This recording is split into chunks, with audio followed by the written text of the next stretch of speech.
বিসমিল্লাহির রহমানির রহিম। রব্বি ইশরাহ লি সাদরি ওয়া ইয়াসসির লি আমরি ওয়াহলুল উকদাতাম মিন লিসানি ইয়াফকাহু কাওলি। প্রচার করো যদি একটি আয়াতও জানো। আজকে আমরা ইউনিভার্সিটি লেভেলের সাবজেক্ট সিলেকশনের আর্টস বিষয়ক যেই সাবজেক্টগুলো আছে সেগুলোর মধ্যে স্কাল্পচার অ্যান্ড ক্রাফট, স্ট্যাচু অর্থাৎ মূর্তি বিষয়ক যেই সাবজেক্ট বা বিষয় আছে সেই বিষয়ে জানার চেষ্টা করব ইনশাআল্লাহ। কোরআনেও বিভিন্ন রকম মূর্তি, স্কাল্পচার, ক্রাফট, স্ট্যাচু এই বিষয়গুলো সম্পর্কে উল্লেখ করা আছে। আমরা কোরআনে অনেক নবীর ঘটনা জানতে পারি। ঠিক একই রকমভাবে নবীর ঘটনার সাথে সাথে, রাসূলদের ঘটনার সাথে সাথে অনেক খারাপ জাতির খারাপ কর্মকাণ্ডের কথাও উল্লেখ করা হয়েছে এবং এই খারাপ জাতি যারা ছিল তাদের অন্যতম একটা প্রধান কাজ ছিল মূর্তি পূজা করা। আর আল্লাহ তাআলা যুগে যুগে বিভিন্ন নবী এবং রাসূল পাঠিয়েছেন এই পৃথিবীতে। তার অন্যতম একটা উদ্দেশ্য হচ্ছে এই মূর্তিগুলোকে ধ্বংস করা। আমরা সূরা ইখলাস থেকে জানতে পারি, 112তম সূরা, বলা হয়েছে কুল হু আল্লাহু আহাদ আল্লাহুস সামাদ লাম ইয়ালিদ ওয়া লাম ইউলাদ ওয়া লাম ইয়াকুল লাহু কুফুয়ান আহাদ। বলুন, আল্লাহ এক, অদ্বিতীয়, আল্লাহ অমুখাপেক্ষী, তিনি কাউকে জন্ম দেন নাই, তিনি কার থেকে জন্ম নেন নাই। আল্লাহর সমতুল্য দ্বিতীয় আর কেউ নাই, কিছু নাই। এই জায়গা থেকে আমরা সুস্পষ্টভাবে বুঝতে পারি যে আল্লাহ তাআলার কোনো আকার নাই। আর যুগে যুগে বিভিন্ন রকম পাপী জাতি শয়তানের প্ররোচনায় পড়ে বিভিন্ন রকম মূর্তির রূপ দিয়েছে এবং সেগুলোকেই পূজা করে গেছে, সেগুলোর সামনেই সাজদা দিছে, সেগুলোর জন্যই বিভিন্ন রকম বিষয় উৎসর্গ করছে। আর এই সবগুলো বিষয়ই অনেক বড় গুনার কাজ। কোরআন অনুযায়ী যে সবচেয়ে বড় 4টা গুনাহ আছে তার মধ্যে 1 নম্বর হচ্ছে শিরক করা, 2 নম্বর হচ্ছে মানুষ হত্যা করা, 3 নম্বর হচ্ছে কালো জাদু, আর 4 নম্বর হচ্ছে জেনা বা সুদ। অর্থাৎ আমরা বুঝতে পারলাম সবচেয়ে বড় যেই পাপ সেটা হচ্ছে শিরক করা, অর্থাৎ আল্লাহর সাথে কারো বা কোনো কিছু তুলনা করা। আর এই বিষয়টাই করা হয় এই মূর্তি পূজার মাধ্যমে। আমরা কোরআন অনুযায়ী 3 ভাগে মানুষদের ভাগ করতে পারি। 1 হচ্ছে মুসলিম জাতি, 2 হচ্ছে আহলে কিতাব জাতি এবং 3 হচ্ছে মুশরিক জাতি। মুসলিম জাতি কখনোই মূর্তি পূজা করে না, এমনকি তারা অতি গুরুত্বপূর্ণ বিষয় ছাড়া ছবিও তুলে না। আহলে কিতাবদের আমরা জানি, কোরআন থেকে তথ্য পাই যে এখানে আহলে কিতাব বলতে খ্রিস্টান এবং ইহুদি জাতির কথা বলা হয়েছে। খ্রিস্টান জাতিতে যারা আছেন তারা ঈসা আলাইহিস সালামের অনুসারী এবং ইহুদি জাতি যারা আছে তারা মুসা আলাইহিস সালামের অনুসারী। এই জাতি দুইটিও আল্লাহকে বিশ্বাস করে, তবে তারা আল্লাহর সাথে বিভিন্ন রকম বিষয়ের তুলনা করে ফেলেছে এই 2 নবীর মৃত্যুর পরে। তবে ওনারা থাকাকালীন সময়ে ওনারা কখনোই আল্লাহর সাথে শিরক করেন নাই। আর মূর্তি পূজার বিপক্ষে ছিলেন প্রত্যেক নবী। তবে তৃতীয় আরেক গ্রুপ আছে যারা মুশরিক, তারা মূর্তি পূজা করে, অর্থাৎ আল্লাহকে কোনো না কোনো আকার দেয় বা কোনো না কোনো আকার বানিয়ে তাকে পূজা করে, যা সুস্পষ্ট শিরক। আর যুগে যুগে আল্লাহ তাআলা বিভিন্ন জায়গাতে, শুধুমাত্র একটি দেশে নয় বরং পৃথিবীর বিভিন্ন প্রান্তে যেখানেই এই ধরনের শিরক বা অপকর্ম বা খারাপ কাজ বেড়ে গেছে, সেখানেই আল্লাহ তাআলা নবী এবং রাসূল পাঠিয়েছেন এই বিষয়গুলোকে সমাধান করার জন্য। এবং যুগে যুগে আল্লাহ তাআলা যে নবী এবং রাসূল পাঠিয়েছেন, তাদের অন্যতম প্রধান উদ্দেশ্য ছিল এই মূর্তিগুলোকে ধ্বংস করে দেয়া।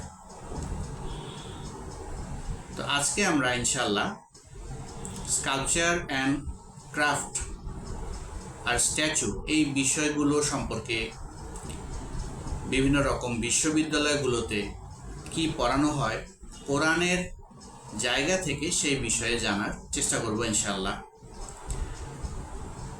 প্রথমেই আমরা যাবতীয় সকল মূর্তিকে দুই ভাগে ভাগ করে নিতে পারি। একটি হচ্ছে মূর্তি যার সুনির্দিষ্ট আকার আছে এবং যাকে মানুষ বিভিন্ন রকমভাবে পূজা করে, এগুলোকে আমরা মূর্তি হিসেবে জেনে থাকি। আর আরেক ধরনের বিষয় আছে, সেগুলোকে বলা হয় স্থাপত্য।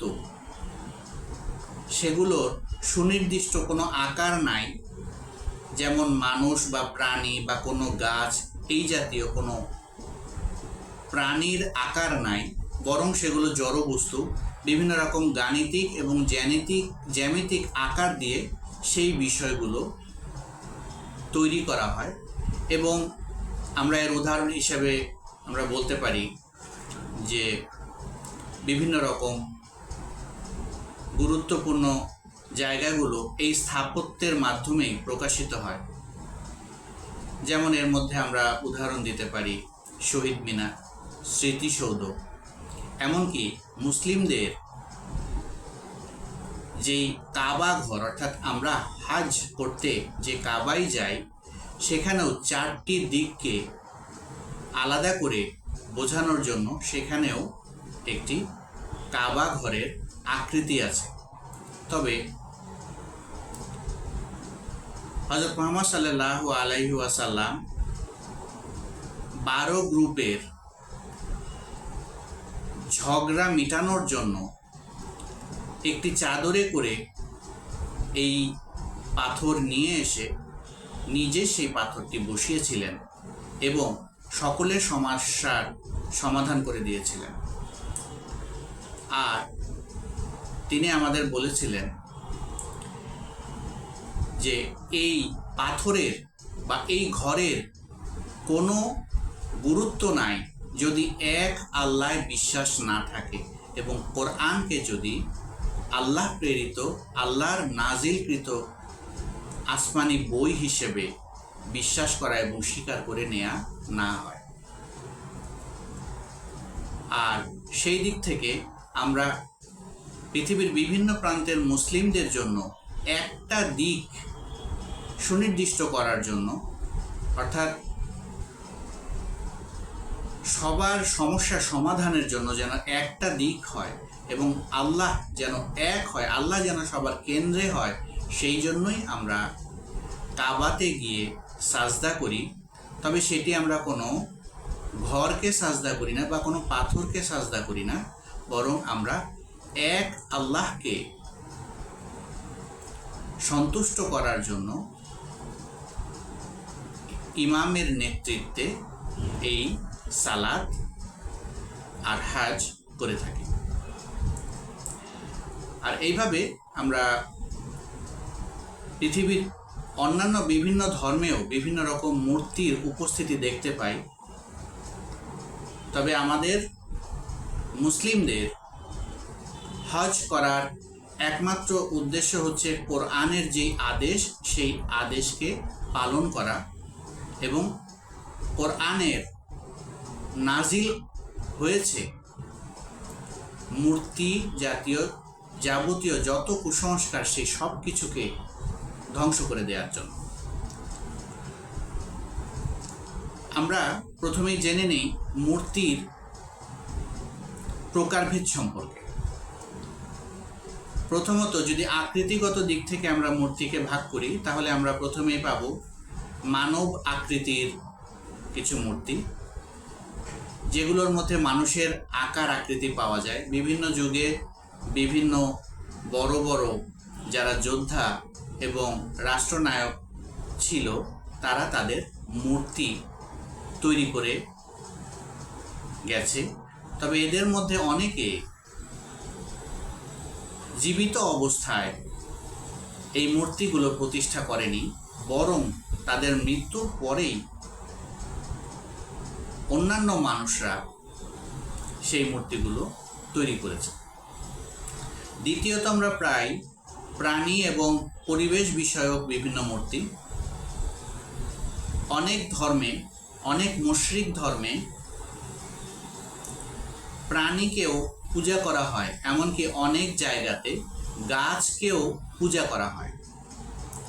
আর সেই দিক থেকে বিবেচনা করে অনেকেই অনেক রকম প্রাণী এবং প্রকৃতির অন্যান্য যে উপাদানগুলো আছে সেগুলো নিয়েও, চাঁদ, সূর্য, তারা, এগুলো নিয়েও অনেক জায়গাতে মূর্তি তৈরি করা হতো।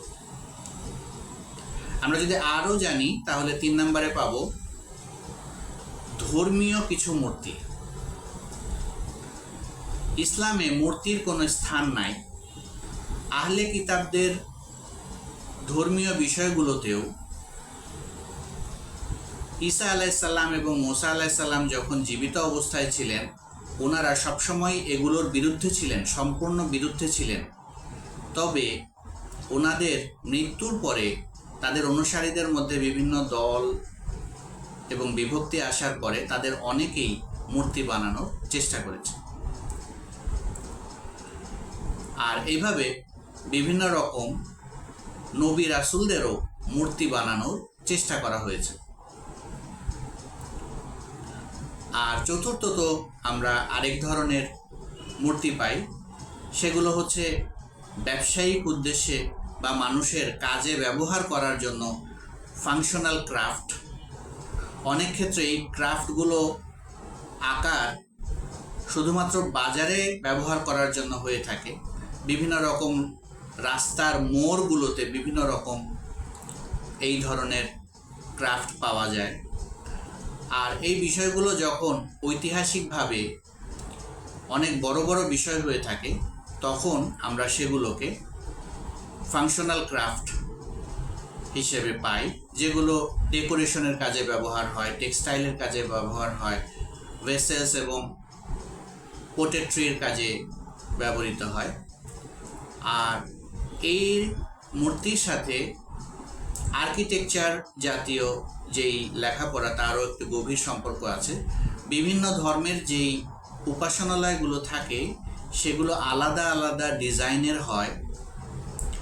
আর পৃথিবীর বিভিন্ন মহাদেশে বিভিন্ন রকম বড় বড় স্থাপত্য পাওয়া যায়।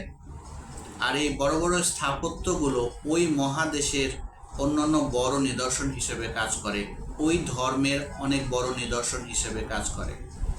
এর মধ্যে বিশেষভাবে উল্লেখ করার মতো আছে কোরআনেই যার কথা সুস্পষ্টভাবে বলা আছে, সেটি আমরা পাই ফেরাউনের ঘটনায়, এবং এখনও সেই পিরামিড পৃথিবীতে আছে। আর ঠিক একই রকমভাবে মক্কার কথা বলা হয়েছে, সেখানেও সম্পূর্ণ সালাতের স্থান এবং সেই স্থাপত্য বা আর্কিটেক্ট একটি বড় জায়গা জুড়ে প্রতি বছর প্রায় 200টি দেশ থেকে মুসলিমরা এখানে হাজ করতে যান। ঠিক একই রকমভাবে এশিয়া, ইউরোপ, আফ্রিকা, উত্তর আমেরিকা, দক্ষিণ আমেরিকা, অস্ট্রেলিয়া এই জায়গাগুলোতেও এরকম বড় বড় আর্কিটেকচারাল বিষয় আছে। অ্যান্টার্কটিকার বিষয়টি এখানে উল্লেখ্য নয়, কারণ সেখানে অনেক জনবসতি নাই। আর এইভাবে আমরা বুঝতে পারি যে মূর্তিগুলোরও বিভিন্ন রকম প্রকারভেদ আছে। এভাবে আমরা কিছু মূর্তি আকৃতিগুলো খুব সহজেই বুঝতে পারি, তবে কিছু মূর্তিকে বলা হয় বিমূর্ত। এগুলো অ্যাবস্ট্রাক্ট কনসেপ্টের মধ্যে পড়ে, অর্থাৎ তার সুনির্দিষ্ট আকার নাই, তবে কালার, দিক, আকৃতি, কোণ এই বিষয়গুলোর মাধ্যমে অনেক সময় বিমূর্ত ধারণাকে প্রকাশ করে। এই বিষয়গুলো হচ্ছে আমরা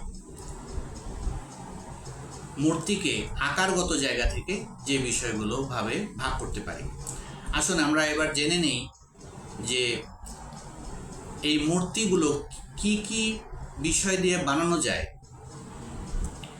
এই মূর্তিগুলোকে উপাদানের দিক থেকে যদি আমরা ভাগ করি, তাহলে আমরা বলতে পারি কার্ভিং, অর্থাৎ বড় বড় যে পাথর কেটে বড় বড় প্রাসাদ বা ঘর বানানো, এই বিষয়গুলো অনেক আগে মানুষ করেছে। অর্থাৎ পাথর কেটে বিভিন্ন রকম সুন্দর নকশার বিষয় বানানো, এই বিষয়টি আমরা পাই কার্ভিংয়ের মাধ্যমে। আরও আছে মডেলিং। আর মডেলিংয়ের মধ্যে মাটি দিয়ে মাটির কাদা তৈরি করে সেগুলোর মধ্যে সুন্দরভাবে আকৃতি দিয়ে বিভিন্ন রকম মূর্তি বানানো হয়। আর সেই ক্ষেত্রে কাঁচামাল হিসেবে ব্যবহার করা হয় মাটিকে। আর এই মাটিগুলো শক্ত হতে হয়, এঁটেল মাটি এই ক্ষেত্রে বেশি ব্যবহার করা হয়ে থাকে। আরও আছে কাস্টিং হিসেবে, এবং কাস্টিং হিসেবে বলা হয়ে থাকে সেই রকম বিষয় যেগুলোর মধ্যে একটি আকৃতির উপরে অন্য আরেকটা উপাদানের প্লাস্টার করা হয়। আপনারা প্লাস্টার সম্পর্কে অনেকেই জানেন যে কখনো কারো হাত পা ভেঙে গেলে তখন তার উপরে একটি শক্ত লিকুইড দিয়ে দেওয়া হয়।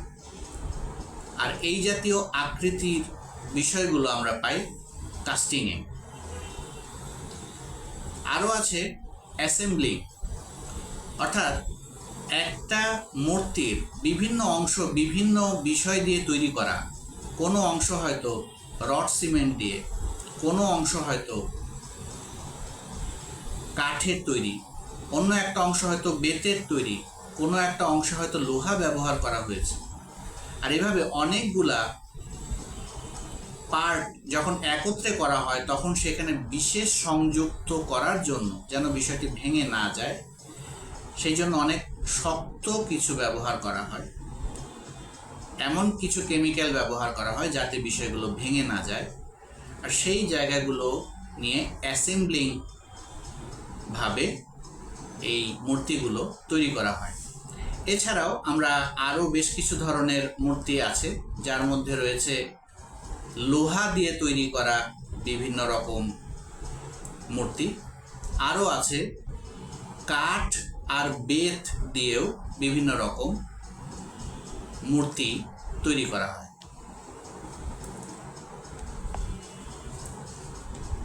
আমরা প্রথমেই জেনে নিব যে কোরআনে আল্লাহ তাআলা যত নবী রাসূল পাঠিয়েছেন তাদের মধ্যে কোন নবীদের সময় মূর্তি বিষয়ক ভাঙচুর এবং সমস্যা বেশি হয়েছিল। আল্লাহ তাআলা যত জায়গাতে নবী এবং রাসূল পাঠিয়েছেন প্রায় প্রত্যেকটা জায়গাতেই মূর্তি পূজা হতো। মূর্তি পূজার মাধ্যমে প্রথমেই আল্লাহ এবং আল্লাহর যেই নাজিল করা বইগুলো ছিল সেগুলোকে সরিয়ে দেয়া হয়, তারপরেই সেখানে শুরু হয় শয়তানের রাজত্ব।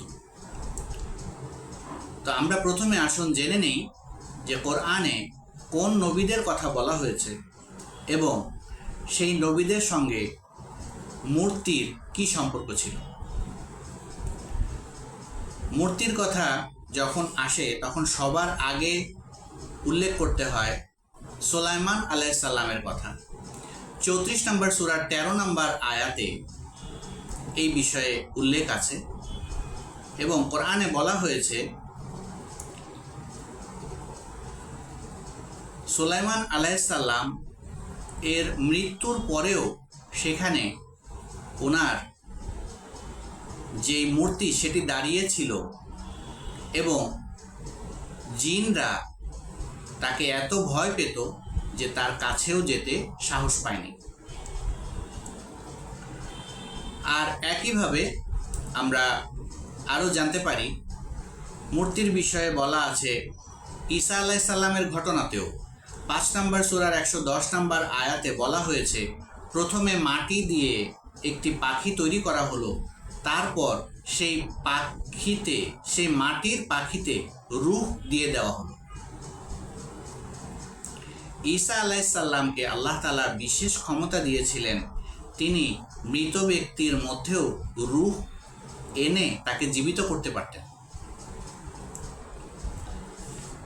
একই রকম ঘটনা আমরা কাছাকাছি আরও পাই মুসা আলাইহিস সালামের ঘটনাবলিতে। কোরআনে সবচেয়ে বেশিবার যেই নবীর নাম এসেছে, যে রাসূলের নাম এসেছে, তিনি হচ্ছেন মুসা আলাইহিস সালাম। মুসা আলাইহিস সালাম হারুন আলাইহিস সালাম এর কাছে দায়িত্ব দিয়ে অল্প কিছুদিনের জন্য বাইরে গিয়েছিলেন, আর তিনি ফিরে এসে দেখেন যে সেইখানে তারা একটি বাছুরের অর্থাৎ গরুর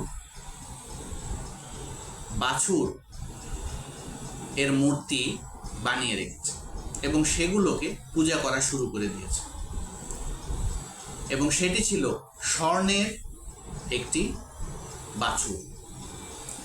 আর এখান থেকেও আমরা আরও একটি মূর্তির যেই আকার সেটির ধারণা পাই। ঠিক একই রকমভাবে আমরা যদি আরও উদাহরণ বলি তাহলে আমরা বলবো ইব্রাহিম আলাইহিস সালামের কথা।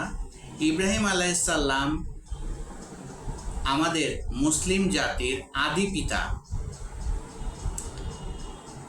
আল্লাহর হুকুমে তিনি সবচেয়ে পছন্দের নিজের সন্তানকেও আল্লাহর উদ্দেশ্যে কোরবানি করেছিলেন। আর ইব্রাহিম আলাইহিস সালাম মূর্তি ভেঙেছিলেন, আর এই কারণে ওনাকে আগুনের তৈরি এক বিশাল আযাবের মধ্যে ফেলে দেওয়ার পরেও আল্লাহ তাআলার হুকুমে সেই আগুন ইব্রাহিম আলাইহিস সালামের কোনো ক্ষতি করতে পারে নাই। অর্থাৎ এখানেও আমরা বুঝতে পারলাম যে মূর্তির বিরুদ্ধেই কোরআনের অবস্থান, প্রত্যেক নবী এবং রাসূলের অবস্থান। ঠিক একই রকমভাবে আমরা যদি দাউদ আলাইহিস সালামের ঘটনা বলি, দাউদ আলাইহিস সালাম এর বিশেষ ক্ষমতা ছিল অস্ত্র বানানোর দক্ষতায় এবং তিনি বিভিন্ন আকৃতির লোহার অস্ত্র বানাতে পারতেন আর যুদ্ধে সেই অস্ত্রগুলো ব্যবহার করতেন। 21 নম্বর সূরার 80 নম্বর আয়াতে আমরা এই বিষয়ে জানতে পারি। 34 নম্বর সূরার 10 থেকে 11 নম্বর আয়াতেও এই বিষয়ে আমরা জানতে পারি। এখানেও আমরা মূর্তির উপস্থিতি পাই। এছাড়াও আরও মূর্তির কাছাকাছি বিষয়ক উদাহরণ পাই 11 নম্বর সূরার 37 থেকে 38 নম্বর আয়াতে, যেখানে নূহ আলাইহিস সালামের জাহাজ বানানোর কথা বলা হয়েছে। অর্থাৎ আল্লাহ তাআলার বিশেষ দিক নির্দেশনায় একটি বড় বন্যা এবং জলোচ্ছ্বাসের আযাবের আগে তিনি একটি বড় জাহাজ তৈরি করেছিলেন এবং সেই জাহাজে বিভিন্ন প্রাণীর জোড়া জোড়া করে তিনি উঠিয়ে রেখেছিলেন। কেউ সেই কথা বিশ্বাস করে নাই, তবে সুনির্দিষ্ট সময় পরে সেই বড় জলোচ্ছ্বাস হয়েছিল এবং তাতে অনেকে মারা গিয়েছিল। ঠিক একই রকমভাবে আমরা আরও জানতে পারি এই মূর্তি বিষয়ক উদাহরণ আছে ২৭ নম্বর সূরার ৪৪ নম্বর আয়াতে, যেখানে সুলাইমান আলাইহিসসালামের যে প্রাসাদ তার কথা বলা আছে এবং সেইখানে পাথরগুলো এত চকচকে এই বিষয়ক উদাহরণও পাওয়া যায়, যার উপর দিয়ে পানি প্রবাহিত হতো। আর এইভাবে সেবার রানী বিলকিসের কথা, অর্থাৎ ইয়ামেনের রানী বিলকিসের কথা আমরা অনেকে জানি এবং সেই সভ্যতার সাথেও অনেক মূর্তির সম্পর্ক ছিল। আর এইভাবে আমরা বিভিন্ন নবীর সাথে তাদের সমসাময়িক ঘটনাগুলোর সাথে যে মূর্তির সম্পর্ক আছে সে বিষয়টি জানতে পারি। আল্লাহ তাআলা অসংখ্য নবী পাঠিয়েছেন এবং ওনাদের মধ্যে যারা বড় এবং যাদের কাছে বড় আসমানি গ্রন্থ আল্লাহ পাঠিয়েছেন ওনাদেরকে আমরা বলি রাসূল, যাদের মধ্যে আছেন মুসা আলাইহিসসালাম, ঈসা আলাইহিসসালাম, দাউদ আলাইহিসসালাম এবং হযরত মুহাম্মদ সাল্লাল্লাহু আলাইহি ওয়াসাল্লাম। তাওরাত, জাবুর, ইনজিল এবং কোরআন। তাওরাত নাজিল হয়েছে মুসা আলাইহিসসালামের উপরে, জাবুর নাজিল হয়েছে দাউদ আলাইহিসসালামের উপরে, ইনজিল নাজিল হয়েছে ঈসা আলাইহিসসালামের উপরে এবং সর্বশেষ আসমানি বই আল কোরআন নাজিল হয়েছে হযরত মুহাম্মদ সাল্লাল্লাহু আলাইহি ওয়াসাল্লামের উপরে। এই সকল নবীদের মধ্যে আমরা মূর্তির ঘটনা সবচেয়ে বেশি যেই নবীদের সাথে পাই তাদের কথাই আমরা এতক্ষণ আপনাদের বললাম। অর্থাৎ প্রথমে যেই নবীদের কথায় মূর্তির কথা বেশি এসেছে তাদের মধ্যে আছেন সুলাইমান আলাইহিসসালাম, ঈসা আলাইহিসসালাম, মুসা আলাইহিসসালাম, ইব্রাহিম আলাইহিসসালাম, দাউদ আলাইহিসসালাম, নূহ আলাইহিসসালাম এবং ইয়ামেনের ঘটনা, অর্থাৎ রানী বিলকিস এর সভ্যতার ঘটনা। আর এইভাবেই আমরা কোরআনে নবীদের ঘটনা জানতে পারি। তবে নবীদের ঘটনা ছাড়াও কোরআনে আরও বেশ কিছু সভ্যতার কথা বলা হয়েছে, সেই সভ্যতাগুলোতেও আমরা এই মূর্তির উদাহরণ পাই। যেমন এর মধ্যে বলতে হয় ব্যাবিলনের ঘটনা। ব্যাবিলনের সময় যে সভ্যতা ছিল সেই সভ্যতার মধ্যেও অনেক মূর্তির উদাহরণ পাওয়া যায়। এছাড়াও রোম নামক যে সূরা কোরআনে আছে সেই সভ্যতাতেও অনেক মূর্তির উদাহরণ পাওয়া যায় এবং সেই জায়গার সাথে গ্রিক মিথোলজির অনেক সম্পর্ক আছে। আর গ্রিক মিথোলজির একটি বড় অংশ হচ্ছে মূর্তি নিয়ে বিভিন্ন রকম কালচার বা পড়াশোনা। আর এভাবে আমরা আরও যদি উদাহরণ দিই তাহলে দেখব আল কোরআনে 18 নম্বর সূরা অর্থাৎ সূরা কাহাফে যে ঘটনার কথা উল্লেখ আছে সেই ঘটনার সাথেও মূর্তির সম্পর্ক আছে। কয়েকজন যুবক একটি পাহাড়ের গুহায় আশ্রয় নিয়েছিল এক জালিম শাসকের ভয়ে এবং সেই জালিম শাসক তাদেরকে মূর্তি পূজা করাতে চেয়েছিল। তবে সেই যুবকদের যেই গ্রুপ তারা কখনোই সেই কাজ করেন নাই। একই রকম উদাহরণ আমরা আসিয়া আলাইহিসসালামের ঘটনাতেও পাই। ফেরাউন আসিয়া আলাইহিসসালামকে আল্লাহর বিশ্বাস থেকে সরে আসার হুকুম দিয়েছিল, কিন্তু আসিয়া আলাইহিসসালাম আল্লাহর বিশ্বাসের জায়গাতে বিন্দু মাত্র ছাড় দেন নাই। এখানেও আমরা মূর্তির ঘটনা পাই। আমরা আরও মূর্তির ঘটনা পাই আসহাবুল উখদুদ, গর্তওয়ালাদের একটি ঘটনা, যেখানে আগুনের কুণ্ডলীর মধ্যে একটি গ্রামবাসী সবাই মিলে ঝাঁপিয়ে পড়েছিল এক ইহুদি বালকের ঘটনা। সেই ইহুদি বালককেও মূর্তির সামনে পূজা করতে বলা হয়েছিল, তবে সে তা অস্বীকার করে এবং কৌশলে সকল গ্রামবাসীকে আল্লাহর পথে, আল্লাহর বিশ্বাসে এনে সে নিজেও মারা যায় আল্লাহ তাআলার ইশারায়, দিক নির্দেশনায়। আর এভাবে আমরা বুঝতে পারছি যে আল্লাহ তাআলা যত আসমানি বই নাজিল করেছেন তার সবগুলোর প্রধান উদ্দেশ্য ছিল মূর্তি সহ সকল কুসংস্কারকে ধ্বংস করে দেয়া। আর সেই দিক থেকে পৃথিবীতে সর্বোচ্চ যে দুইটি এক্সট্রিম অবস্থা তৈরি হয়েছিল, যার সাথে কিয়ামতের সম্পর্ক অত্যন্ত ঘনিষ্ঠ, সেই দুই নবী হচ্ছেন হযরত মুসা আলাইহিস সালাম এবং হযরত মুহাম্মদ সাল্লাল্লাহু আলাইহি ওয়াসাল্লাম। আর হযরত মুহাম্মদ সাল্লাল্লাহু আলাইহি ওয়াসাল্লাম হচ্ছেন সর্বশেষ নবী।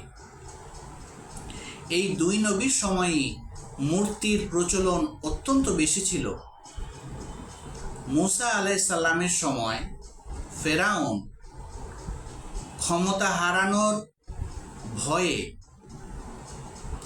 বিভিন্ন মূর্তি পূজারী,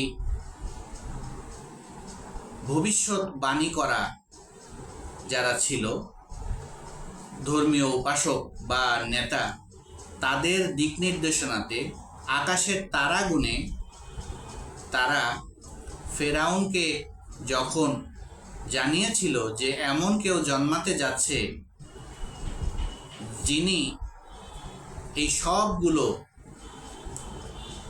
মূর্তি এবং ক্ষমতা ধ্বংস করে দিবেন, তখন এই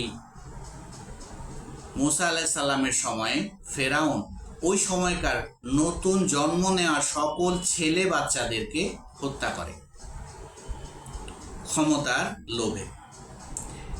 এই হচ্ছে মুসা আলাইহিস সালামের এক্সট্রিম অবস্থা, অর্থাৎ যখন সকল ছেলে বাচ্চাদের মেরে ফেলা হয়েছিল। আর হযরত মুহাম্মদ সাল্লাল্লাহু আলাইহি ওয়াসাল্লামের সময়ও কাবাতে বলা হয়ে থাকে 360 ধরনের মূর্তি চলে এসেছিল, এবং তখন নারীদেরকে বাজারে গরু ছাগলের মতো দাসীদের মতো বিক্রি করা হতো এবং জ্যান্ত কবর দেয়া হতো। আর তখনও প্রচুর মূর্তি হয়েছিল।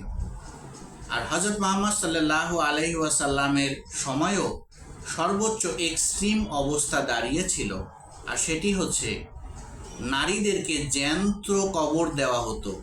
নতুন জন্ম নেওয়া মেয়ে শিশুদেরকে জ্যান্ত কবর দেওয়া হতো। অর্থাৎ আমরা মুসা আলাইহিস সালামের সময় ছেলে শিশুদের হত্যার এক্সট্রিম ঘটনা পাই, আর হযরত মুহাম্মদ সাল্লাল্লাহু আলাইহি ওয়াসাল্লামের অর্থাৎ শেষ নবী ও রাসূল এর সময়ে এক্সট্রিম ঘটনা পাই কন্যা শিশুদেরকে জ্যান্ত মাটিতে পুঁতে ফেলার ঘটনার মাধ্যমে। আর এভাবেই আমরা কোরআনে অনেক জায়গাতে এই মূর্তি বিষয়ে তথ্য পাই। আর হযরত মুহাম্মদ সাল্লাল্লাহু আলাইহি ওয়াসাল্লামের সময় অনেকগুলো বড় যুদ্ধ হয়েছিল, আবার অনেকগুলো ছোট যুদ্ধ হয়েছিল। কিছু যুদ্ধে উনি নিজে অংশগ্রহণ করেছেন, আর কিছু যুদ্ধে সাহাবীরা ওনাকে সাহায্য করেছেন, আবার অনেক ক্ষেত্রে কেবলমাত্র সাহাবীরাই যুদ্ধ করেছেন, এবং সেই যুদ্ধগুলোতেও অনেক মূর্তি ভেঙে দিয়েছেন। আর আলেম ওলামাদের ব্যাখ্যা থেকে জানা যায় যে মূর্তির সাথে জিন থাকে, এবং সেই মূর্তিগুলো ভাঙার পরে নারী জিন বেরিয়ে এসেছিল।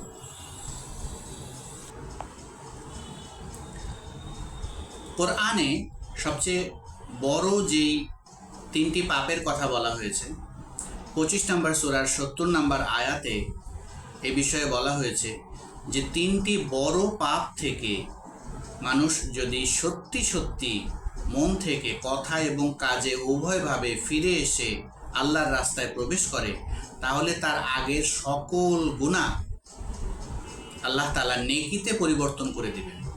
অর্থাৎ যা কিছু নেগেটিভ ছিল সেই সব কিছুকে আল্লাহ তাআলা পজিটিভ করে দেবেন। আল্লাহু আকবার।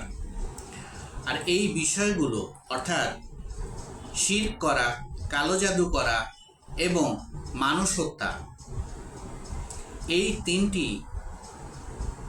বড় পাপ থেকে কেউ যদি তাওবা করে ফিরে আসে, আল্লাহর রাস্তায় প্রবেশ করে এবং কোরআন অনুযায়ী ভালো হয়ে যাওয়ার চেষ্টা করে, তাহলে আল্লাহ তাআলা তার গুনাহগুলোকে নেকিতে পরিবর্তন করে দিবেন। আর এই 3টি বিষয়ই মূর্তির সাথে গভীরভাবে জড়িত। কোনো একটি জায়গাতে কোনো ভালো মানুষ যখন মারা যায়, তখন প্রথমে তার ছবি তোলা হয়, তারপরে তার মাজার করা হয়। সেখানে অনেক মানুষ এসে বিভিন্ন রকম খারাপ কাজ করতে শুরু করে। এক সময় আল্লাহর নামের বদলে ওই মানুষের নামে পশু পাখি কোরবানি দেওয়া হয়। তারপর ধীরে ধীরে সেখানে এক সময় মূর্তি বানানো হয়, তারপর এক সময় সেখানে পূজা শুরু করা হয়। এভাবে ডাইভারশন আস্তে আস্তে ভয়ঙ্কর অবস্থায় যেতে থাকে। আর এই বড় পাপগুলো সাধারণত করা হয় 4টি বিষয়ে।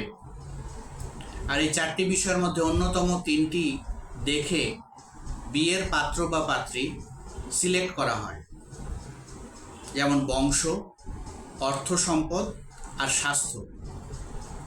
আরেকটি বিষয় হচ্ছে আল্লাহর উপর যে বিশ্বাস, সেই অনুযায়ী ভয় করা, অথচ সেই বিষয়টি এখন বর্তমানে প্রায় গুরুত্বই দেওয়া হয় না। আর এই জন্যই পারিবারিক বিষয়সহ বিভিন্ন রকম বাইরের কাজে সফল না হলেই মানুষ বিভিন্ন মূর্তিসহ বিভিন্ন জিনের আশ্রয় নেয়, সাহায্য নেয়, নাউজুবিল্লাহ, যা 1 নাম্বার বড় পাপ শিরক। এই বিষয়গুলোতে শুরুতে অনেক কিছু ভালো থাকলেও সময় যাওয়ার সাথে সাথে ভয়ঙ্কর রকম ক্ষতির পরিণতিতে সেই মানুষগুলো পড়ে, যেহেতু তারা আল্লাহর বদলে সেখানে জিনের সাহায্য নিয়েছে, শয়তানের সাহায্য নিয়েছে। জিনদের মধ্যেও একটি অংশ ভালো আছে, যারা হযরত মুহাম্মদ সাল্লাল্লাহু আলাইহি ওয়াসাল্লামের কথা শুনতে আসতো। তবে তারা ব্যতীত অন্য যারা আছে, তারা মূর্তি পূজার দিকে সবাইকে আকৃষ্ট করে শয়তানের প্ররোচনায়। আর সেই দিক থেকে বেঁচে থাকার জন্য আমাদের সবসময় সূরা ফালাক, সূরা নাস এবং আয়াতুল কুরসি আর সূরা বাকারার শেষের 3 আয়াত আর সূরা কাহাফের প্রথম 10 আয়াত এবং শেষের 10 আয়াত মুখস্থ থাকা জরুরি। আমরা 5 নম্বর সূরার 90 নম্বর আয়াতের দিকে যদি খেয়াল করি, তাহলে দেখব এখানে মূর্তি পূজা সম্পর্কে বলা হয়েছে, মূর্তি সম্পর্কে বলা হয়েছে। তবে এখানে 4টি বিষয় পরপর বলা হয়েছে, যার মধ্যে একটি হচ্ছে মূর্তি। এই 4টি বিষয় পরপর বলার অন্যতম কারণ হচ্ছে একটির সাথে অন্যটি গভীরভাবে জড়িত। আমি আয়াতটি পড়ে শোনাচ্ছি। হে মুমিনগণ, এই যে মদ, জুয়া, মূর্তি পূজার বেদী এবং ভাগ্য নির্ণায়ক স্বর, এসব শয়তানের কার্য, এগুলো থেকে দূরে থাকো যেন সফল কাম হইতে পারো। এখানে 4টি বিষয়: মদ, জুয়া, প্রতিমা আর হচ্ছে ভাগ্য নির্ণায়ক স্বর। আর এখানে এটা বুঝতে খুব কঠিন বিষয় না যে প্রথমে মদ দিয়ে শুরু হয়। মদ খেলে মানুষের সচেতনতা নষ্ট হয়ে যায়, তখন সে জুয়া খেলতে বসে এবং জুয়াতে অনেক সময় ঘরের পরিবারের নারীকে পর্যন্ত জুয়ার প্রধান বস্তু হিসেবে ব্যবহার করে। তারপরে এক সময় মারামারি, হত্যা পর্যন্ত গড়ায় এবং তখন বাঁচার জন্য অনেকে মূর্তি পর্যন্ত বানায়। আর সেই মূর্তিকে ধরে বিভিন্ন রকম শয়তান পূজারীরা বিভিন্ন রকম ভবিষ্যৎবাণী করে, ভবিষ্যৎ কথা বলে এবং সেটা দিয়ে আয় করার চেষ্টা করে। আর এই 5 নম্বর সূরার 90 নম্বর আয়াতে এই বিষয়ে বলা হয়েছে। প্রত্যেকটি অপরাধ এবং প্রত্যেকটি পেশাতেই একটি নির্দিষ্ট চক্র থাকে। অর্থাৎ নতুন কেউ ঢুকলে সে অনেকগুলো ধাপ পেরিয়ে যখন সর্বোচ্চ সীমায় পৌঁছায়, সেই সর্বোচ্চ সীমার সাথে সর্বনিম্ন যে অবস্থান তার একটি বৃত্ত তৈরি হয়। ঠিক একই রকমভাবে প্রত্যেকটা অপরাধেরও একটি চক্র থাকে, আর আমরা এই মুহূর্তে সেই চক্রটি জানলাম। অর্থাৎ মদ, জুয়া, প্রতিমা এবং ভাগ্য নির্ণায়ক স্বর, এই 4টি মিলে একটি চক্র। এটিও মূর্তির সাথে জড়িত।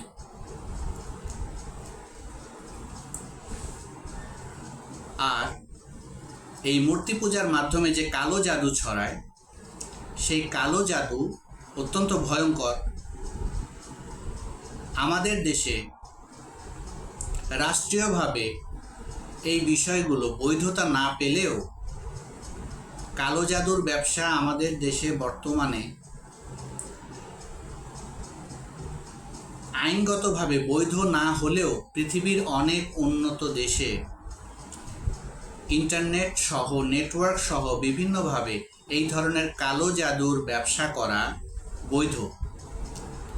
এবং এর ফলে সেই সমস্ত দেশে যারা ছোট বাচ্চা থাকে তারা বড় হবার আগেই অনেকে নষ্ট হয়ে হিংস্র এবং বিকৃত মন মানসিকতা রুচির হয়ে যায় এবং তারা ধ্বংসাত্মক কাজ করে। আমরা বিভিন্ন রকম সামাজিক যে ফিতনাগুলো আছে, ইন্টারনেট ভিত্তিক যেই ফিতনাগুলো আছে, সেগুলোতে অল্প বয়সী বাচ্চাদের, ছেলে মেয়েদের এই ধরনের উচ্ছৃঙ্খলতা দেখতে পাই।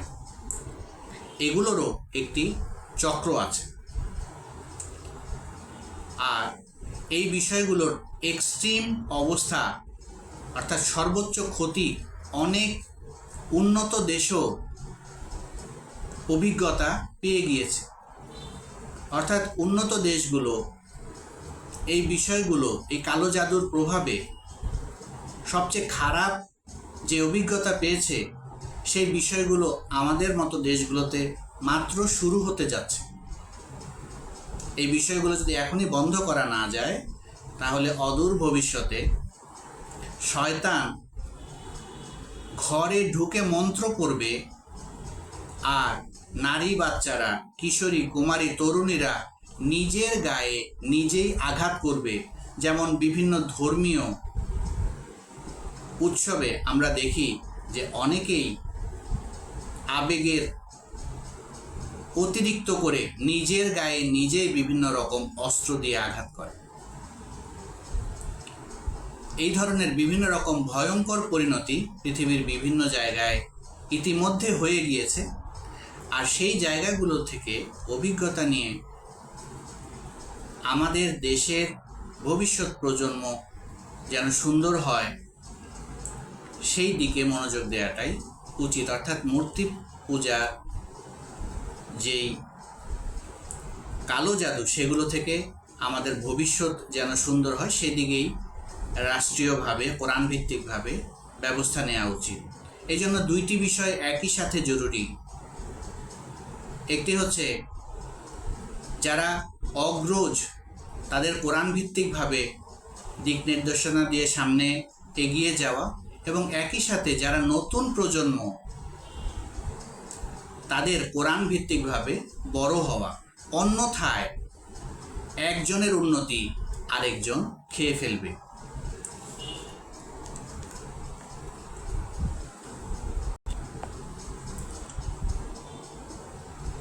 কোরআনে 53তম সূরার 19 থেকে 20 নম্বর আয়াতে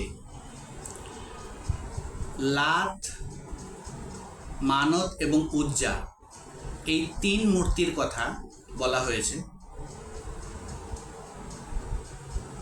মক্কায় কাবা প্রতিষ্ঠার আগে সেই এলাকার মানুষরা এই লাত, মানত এবং উজ্জা এই 3 দেবীর পূজা করত।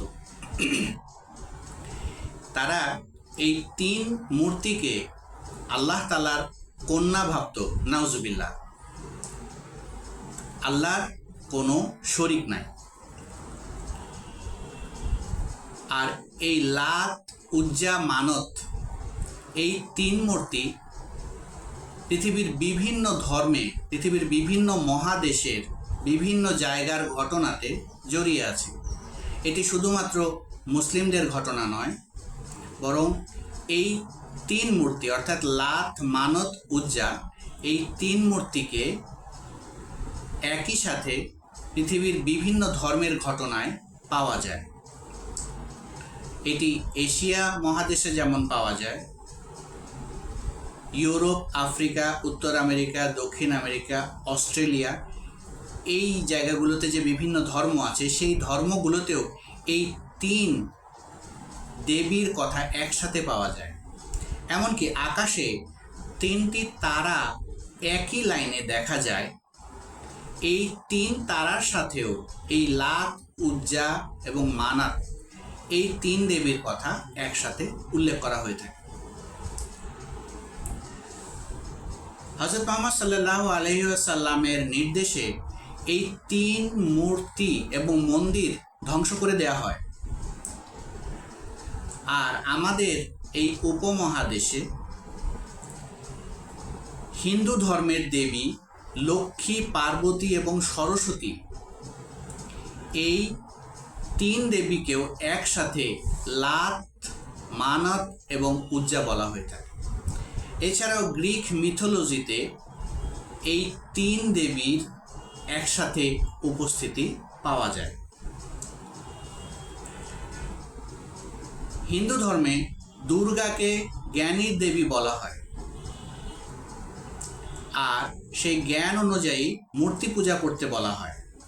তবে কোরআনে 2 নম্বর সূরার 191তম আয়াতে সুস্পষ্টভাবে বলে দেয়া হয়েছে যে মূর্তি পূজা বা শিরক করা অত্যন্ত জঘন্য এবং হাদিস অনুযায়ী 1 নম্বর বড় পাপ।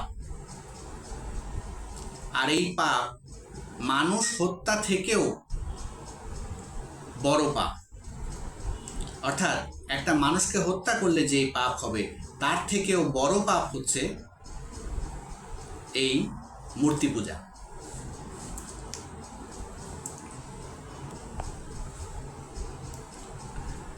লাত, উজ্জা এবং মানত এর মধ্যে লাত ছিল হচ্ছে মেসোপটেমিয়াদের পাতালের দেবী এরিক সিগাল নামে।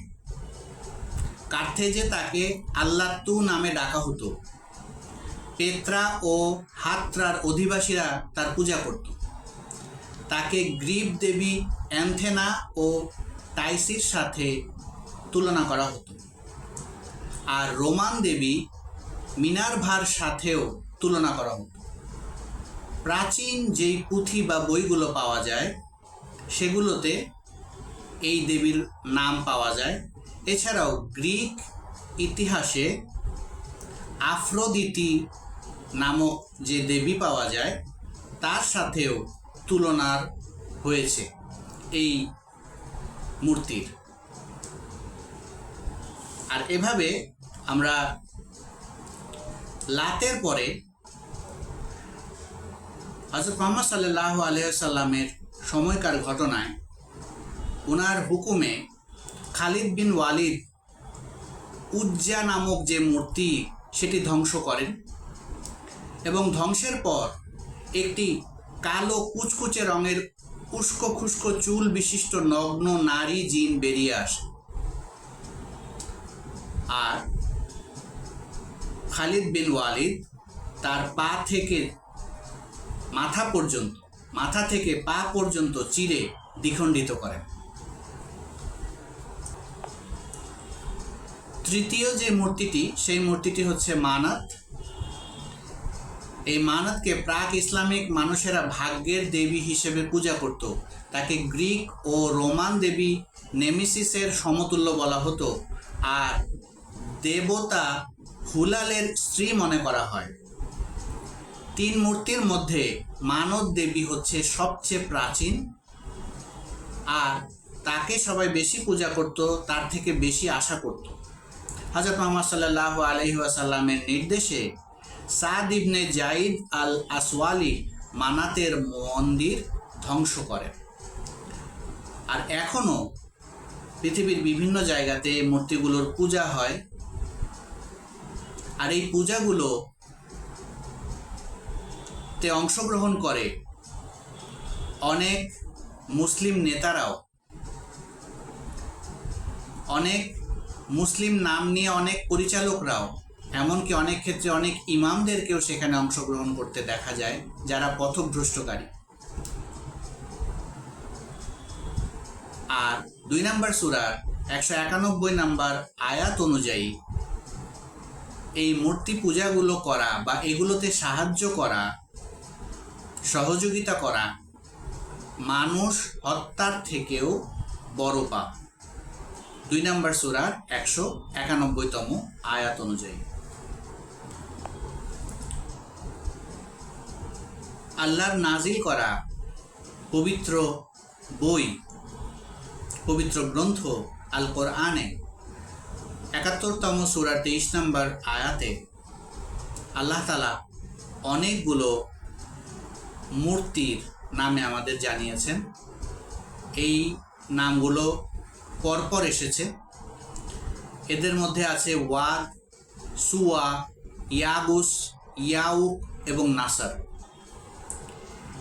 এই মূর্তিগুলো একসাথে এসেছে এবং এই মূর্তিগুলোকেও পৃথিবীর বিভিন্ন জায়গাতে একই সাথে কাছাকাছি অবস্থানে পাওয়া যায়।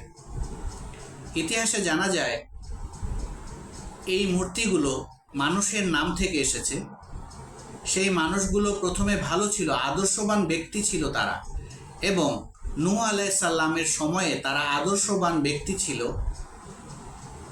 তবে তাদের মৃত্যুর পরে প্রথমে তাদের ছবি আঁকার ব্যবস্থা করা হয়, তারপর তাদের মূর্তি বানানোর ব্যবস্থা করা হয়, তারপর সেগুলো বিভিন্ন কাজের জায়গাতে ব্যবহার করা হয় এবং একসময় সেগুলোকে ভিত্তি করে মূর্তি তৈরি করে সেগুলোতে মন্দির সহ বিভিন্ন রকম পূজার কালচার তৈরি হয়। আর পৃথিবীতে অনেক বড় বড় নেতারাই নিজেদের মূর্তি জীবিত অবস্থাতেই বানিয়ে গিয়েছেন। তবে এই ব্যক্তিরা তাদের নিজেদের মূর্তি তাদের জীবন দশায় বানায় নাই, বরং তাদের মৃত্যুর পরে তাদের যে নাম খ্যাতি সেই বিষয়গুলোকে মিসডিরেক্ট করে, ডাইভার্সনের মাধ্যমে মানুষকে ভালো পথ থেকে খারাপ পথে নিয়ে যাওয়ার জন্য শয়তানের অনুসারীরা এই কাজগুলো করে। আর হযরত আদম আলাইহিস সালাম থেকে শুরু করে হযরত নূহ আলাইহিস সালামের মধ্যবর্তী সময়ে এই ওয়াদ, সুয়া, ইয়াগুস, ইয়াউক এবং নাসার এই ব্যক্তিরা এসেছিল এবং তাদের মূর্তি পরবর্তীতে তৈরি করা হয়। আর তাদের মৃত্যুর পরে সেই মূর্তিগুলোকে পূজা করে বিভিন্ন শিরকি কাজ, আমোদ প্রমোদ, অশ্লীলতা, নষ্টামি, জেনা, প্রচার প্রসার এগুলো করা হয়ে থাকে। ওয়াদ মূর্তির পূজা করত জান্দাল নামক এলাকার কাব জাতির লোকেরা। সুওয়াব মূর্তির পূজা করত হুদাইল জাতির লোকেরা। ইয়াগুস মূর্তির পূজা করত মুরাদ জাতির লোকেরা। পরবর্তীতে সাবা এলাকায় জুরুফ অঞ্চলের বনু গুতাইফ জাতির লোকেরা ওই মূর্তির পূজা করে। ইয়াউক মূর্তির পূজা করত হামদান জাতির লোকেরা। নাসর মূর্তির পূজা করত হিমিয়ার জাতির লোকের দুখালা পরিবারের জন্য। আর ইতিহাস থেকে এই মূর্তিগুলো পরবর্তীতে বিভিন্ন ধাপে ধাপে ছড়িয়ে যায় পৃথিবীর সর্বত্র, দেশ থেকে মহাদেশে, এক মহাদেশ থেকে আরেক মহাদেশে। আর তখন বিভিন্ন অফিস আদালতে, গির্জা, চার্চ, মন্দির, প্যাগোডা, বেটনেসেটে আর এই ধরনের ধর্মীয় উপাসনালয়গুলোতেও এক ধর্মের লোক অন্য ধর্মের উপরে প্রভাব বিস্তার করার জন্য এই বিষয়গুলোর মূর্তিকেও ব্যবহার করে। আর এখনও দেখা যায় বিভিন্ন এলাকার যারা প্রধান ব্যক্তিরা আছেন তারা এই সমস্ত বিষয় থেকে শিক্ষা নেয় না, বরং তারাও কাগজের নোটে নিজেদের ছবি ছাপানোর, নিজেদের মূর্তি ছাপানোর প্রতিযোগিতায় ব্যস্ত।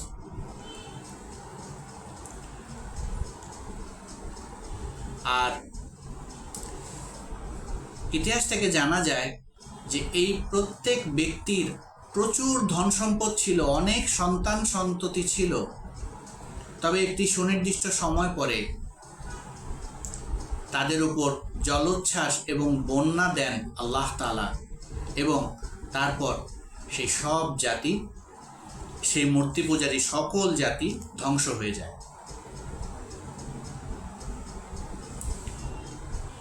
আর এই জন্যই প্রত্যেক মানুষের উচিত আল্লাহকে ভয় করা। হযরত আদম আলাইহিস সালাম সূর্য উঠে ডুবে যায় দেখে বুঝেছিলেন যে সূর্য কখনো এক আল্লাহ হতে পারেন না, এক স্রষ্টা হতে পারেন না। চাঁদ দেখেও বুঝেছিলেন চাঁদ উঠে আবার ডুবে যায়, চাঁদও কখনো স্রষ্টা হতে পারে না, প্রধান স্রষ্টা হতে পারে না। আকাশের তারারাও না। এভাবে আমাদের চারপাশে যা কিছু দৃশ্যমান, যা কিছু আমরা ধরতে পারি, এরা কেউই প্রধান স্রষ্টা হতে পারে না। আর এই জন্যই আমাদের উচিত এমন স্রষ্টাকে ভয় করা, অর্থাৎ আল্লাহকে ভয় করা, যার নিদর্শন আমাদের চারদিকে ভরপুর। কোরআনের বিভিন্ন আয়াত বুঝে সে অনুযায়ী অনুধাবন করার চেষ্টা করলে খুব সহজেই আল্লাহ তাআলার হাজারো লক্ষ কোটি নিদর্শন আমাদের সামনে চলে আসবে, এবং আমরা সেগুলোর সাথে কখনোই শিরিক করব না ইনশাআল্লাহ। আর শিরিক করা এক নম্বর বড় পাপ। আর এই জন্যই আমরা ভয় করব সেই জাহান্নামকে, যার জ্বালানি হবে মানুষ এবং পাথর। আর সেই আযাব কোনো চোখ দেখেনি, কোনো কান শোনেনি, এবং কোনো অন্তর বা কোনো ব্রেন বা কোনো রূপ কল্পনাতে চিন্তাও করতে পারেনি। কোরআনে আমরা আরও একটি মূর্তি সম্পর্কে জানতে পারি, আর সেই মূর্তিটি হচ্ছে বাল নামক মূর্তি। 37 নম্বর সূরার 125 নম্বর আয়াতে এই বিষয়ে বলা হয়েছে, বাল দেবতাকে আবহাওয়ার দেবতা ভাবা হয়, এবং এই জন্য বাল দেবতার পূজা করে অনেকে। কোরআন অনুযায়ী মুসা আলাইহিস সালামের অনুপস্থিতিতে বনী ইসরাইল জাতি বাছুরের স্বর্ণমূর্তি তৈরি করেছিল। আর এই বাল দেবতার সাথে এই আকারের মিল আছে, অর্থাৎ দুই শিং এর আকৃতি পাওয়া যায়। বাল দেবতাকে শয়তান বলা হয়ে থাকে। বাল দেবতার কথা ইউরোপ আমেরিকার ইতিহাসে যেমন এসেছে, তেমনি এশিয়ার ইতিহাসেও পাওয়া যায়। অনেকে আরব হাদাদ রাজাকে বাল দেবতা বলে, অনেকে হিন্দুদের ইন্দ্র বাজ দেবতাকে বাল দেবতা মনে করে। বাল গণেশ, বাল রাম, বাল মহাদেব এসব বৈদিক মূর্তিকেও বাল দেবতার বিভিন্ন রূপ হিসেবে ভাবা হয়। আরব ইতিহাসেও এই বাল দেবতাকে পাওয়া যায়। আরব ইতিহাসে হুবাল দেবতাকে হিন্দু ইতিহাসের চন্দ্র দেবতার পূজার সাথে তুলনা করা হয়। আগে পৃথিবীতে ইন্টারনেট বা নেটওয়ার্ক ছিল না, সমগ্র বিশ্বব্যাপী একসাথে হিসাব করার কোনো সুযোগ ছিল না। আর তখন এক এক এলাকায় এক একভাবে দিন এবং রাতের হিসাব করা হতো। মুসলিমরা রাতের হিসাব করত চাঁদকে ভিত্তি ধরে, আর এভাবে পৃথিবীর বিভিন্ন জায়গাতে সূর্যকে প্রধান ভিত্তি ধরেও অনেকে দিন, মাস, বছরের হিসাব করত। আর এই জন্যই দুইটি আলাদা ক্যালেন্ডার আমরা পাই, একটি চাঁদের ভিত্তিতে, অন্যটি সূর্যের ভিত্তিতে। আর আল্লাহ তাআলা সূরা কাহাফে এই দুইটি ক্যালেন্ডার ব্যবস্থা অর্থাৎ দিন পঞ্জিকা বা দিন, বছর, মাস গণনার যে পদ্ধতি, এই দুইটি বিষয়ই একটি আয়াতের মাধ্যমেই সবাইকে জানিয়ে দিয়েছে।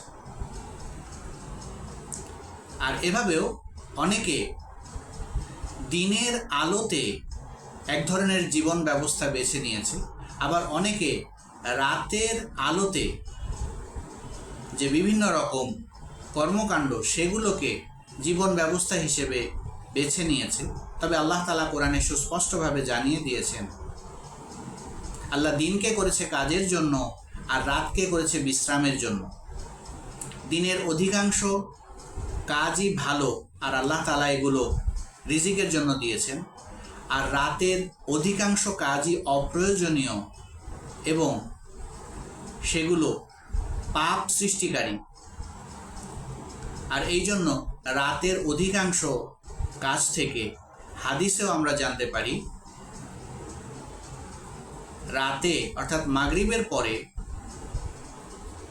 নারী এবং যারা বাচ্চার ছোট শিশু তাদেরকে ঘর থেকে অপ্রয়োজনীয় ভাবে যেন কেউই অতি জরুরি ছাড়া ঘর থেকে বের না হয়, কারণ এই সময় অনেক খারাপ কিছু আছে যা আমরা দেখতে পারি, যা আমরা দেখতে পারি না, এই সমস্ত বিষয় বাইরে ঘোরাফেরা করে। আর এইভাবে আমরা ইব্রাহিম আলাইহিস সালামের যুগেও বাল দেবতার কথা জানতে পারি। ইয়ারমিয়া আলাইহিস সালামের ভবিষ্যৎবাণী অনুযায়ী বা বাদশাহ বখতে নসরের যুগেও সেই ভবিষ্যৎবাণী বাস্তব বিষয়ক বিভিন্ন রকম অপরাধ হতো। আর ইউরোপের, আমেরিকা সহ হিন্দুস্তানে আধুনিক যুগেও এই বাল দেবতার উপস্থিতি পাওয়া যায়। এই বাল দেবতা বিষয়ের সাথে আরও অনেকগুলো বিষয় জড়িত, যার মধ্যে বিশেষভাবে উল্লেখযোগ্য হচ্ছে illuminati, evil eye, free mixing, antichrist, film industry, interest world, এই সবগুলো বিষয় ওতপ্রোতভাবে জড়িত। এছাড়াও আরও আছে শেষ যুদ্ধ অর্থাৎ মসজিদুল আকসার সাথে যে কিয়ামতের সম্পর্ক সবাই বলে থাকেন, সেই বিষয়ের সঙ্গেও এই বাল দেবতার মাধ্যমে তৈরি করা যে ফিতনা তার সঙ্গে সম্পর্ক আছে। এই বাল দেবতার যেই প্রভাব, তার মাধ্যমে অনেক অবৈধ ব্যবসা আছে, যার মধ্যে আছে ফ্রি উইমেন প্রস্টিটিউশন, এগুলো রাষ্ট্রীয়ভাবে বৈধতা দেয়া, পতিতাবৃত্তিকে রাষ্ট্রীয়ভাবে বৈধতা দেয়া।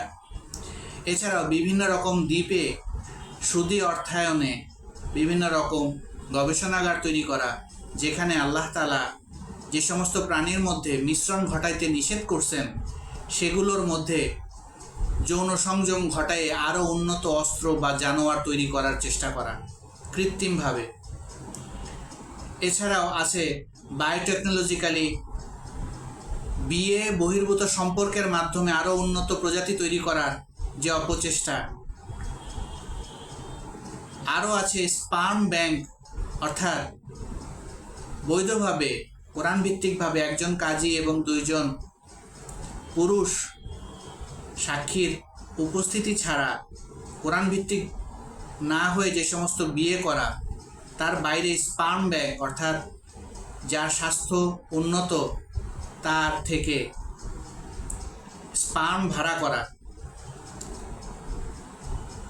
বাচ্চাকে দুধ না খাইয়ে নারীদেরকে অফিসে পাঠানো, বিভিন্ন জায়গায় বিয়ে বহির্ভূতভাবে দাসীদের গর্ভ ভাড়া করা, এমনকি অনেক ক্ষেত্রে দাসী প্রথা এত ভয়ঙ্কর হয়ে যাবে, এত ছড়িয়ে যাবে, আর এত গর্ভ ভাড়া দেওয়া হবে যে মানুষ বুঝতেও পারবে না সে যে পতিতালয়ে যাচ্ছে সে নিজেই তার আসল মা।